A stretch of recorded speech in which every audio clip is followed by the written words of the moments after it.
Je vais faire les choses pas très conventionnellement. Je vais poser le parquet alors qu'il fait pas très chaud dans la maison. Alors je sais, c'est pas ouf. Tout le monde indique qu'il faut en général 15 degrés à l'intérieur de la maison ou de l'endroit où on va poser le parquet pour que il n'y ait pas de soucis par la suite. Moi, je ne vais pas installer mon chauffage avant que le parquet soit posé.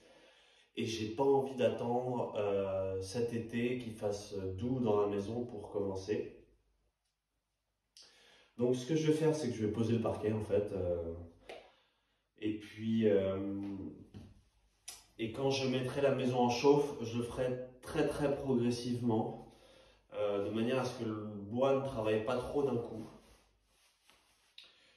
Et honnêtement, je pense que ça va le faire. Je vais faire en sorte de laisser bien sûr sur toute la périphérie suffisamment d'espace pour que le bois puisse dilater et travailler.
Alors, je vais essayer d'anticiper les quelques questions que vous pourriez avoir. Alors, donc pourquoi une pause sur l'embourde? Parce que j'avais pas envie d'utiliser de colle ou j'avais pas la possibilité de visser à même le sol. Et c'est une pose un peu plus traditionnelle avec un peu moins de merde, donc juste du bois et des vis, ou des clous, mais dans mon cas j'ai choisi des vis. Je trouve ça plus agréable. Pourquoi je ne fixe pas les lambourdes? Pas besoin. Euh, Pas besoin pour plusieurs raisons. La première raison, déjà, c'est phoniquement les pas. Bon, vu que le sol va être un peu séparé de la dalle et du plafond en dessous, il y aura un peu moins de propagation de son. Donc ça, c'est déjà pas mal.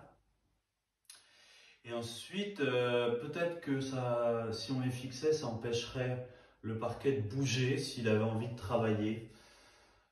Non. Le parquet, s'il a envie de bouger, il va bouger. C'est très puissant. Donc tout ce qu'il faut faire, c'est bien respecter la délimitation. Donc tout autour, je fais une bande de 1 cm à peu près de jeu pour qu'il puisse se dilater et respirer un peu comme il veut. Voilà, je parlais avec mes parents hier, ils m'ont dit tu mets rien en dessous, ça va peut-être faire un peu de bruit. C'est vrai que ça va faire un peu de bruit, c'est pour ça que je mets le liège que maintenant. Alors ça c'est génial, c'est du liège recyclé, c'est des vieux bouchons de vin, donc il y a une bonne odeur en plus. Et ça va permettre de faire un peu d'isolation acoustique et thermique, même si la dalle est déjà isolée. Donc c'était un peu galère, j'ai dû, vu que j'avais commencé à poser le parquet, j'ai dû bourrer. Là, j'ai bien calé toutes les solives, donc à la règle, dans ce sens, dans ce sens, dans ce sens, 7 niveaux. J'ai réussi à rattraper le petit jeu qu'il y avait d'un côté à l'autre de la pièce. Ce ne sera pas absolument parfait, mais franchement, ce sera déjà très bien. Et puis voilà. Hein, donc là, j'ai plus qu'à étaler tout le liège, éviter de marcher dessus, et comme ça, je vais pouvoir enchaîner. Parce que si je le mets au fur et à mesure, ça se met dans les rainures et les languettes des parquets, des lames, et c'est assez chiant. Donc là, je vais tout étaler, tirer à la règle, nettoyer la première bordure qui a un peu de liège, et ensuite je pourrai enchaîner. Donc je continue.